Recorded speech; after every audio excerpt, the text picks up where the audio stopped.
Early morning বাড়ি চলে আসলাম। বিকেলবেলা আবার কোথায় গিয়ে বাচ্চাদের সাথে এত মজার দুষ্টুমি করলাম। চলেন শুরু থেকেই শুরু করি। হাই গাইস, কেমন আছো তোমরা সবাই? আল্লাহর রহমতে আমি ভালো আছি। খুব ভোরেই বাড়ির উদ্দেশ্যে বের হলাম, কিন্তু কাউন্টারের অবস্থাটা একবার দেখো।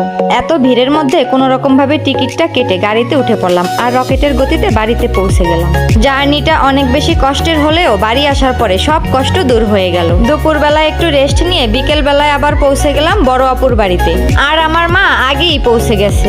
শুধু আমরা না, আমার ফুল ফ্যামিলি আজ বড় আপুর বাড়িতে আসছি। আর এইদিকে বাচ্চারা অনেক বেশি দুষ্টুমি করতেছিল। একসাথে খেলতে গিয়ে এই নিয়ে আবার পড়ে গেল, ভাগ্যিস ব্যথা পায় নাই। ওদের সবাইকে একসাথে এইভাবে দেখে আমি একটু ওদের সাথে মজা করে নিলাম। এইদিকে আবার বাচ্চাদের আর বড়দের ক্রাম খেলার প্রতিযোগিতা চলতেছে। আজ আমাদের বড় আপুর বাড়িতে ইফতারির আয়োজন করা হয়েছে, তাই আমরা সবাই মিলে একসাথে ইফতারি করে নিলাম। আর বিরিয়ানিটা কেমন হয়েছে এদের এক্সপ্রেশন দেখলেই বুঝে যাবেন।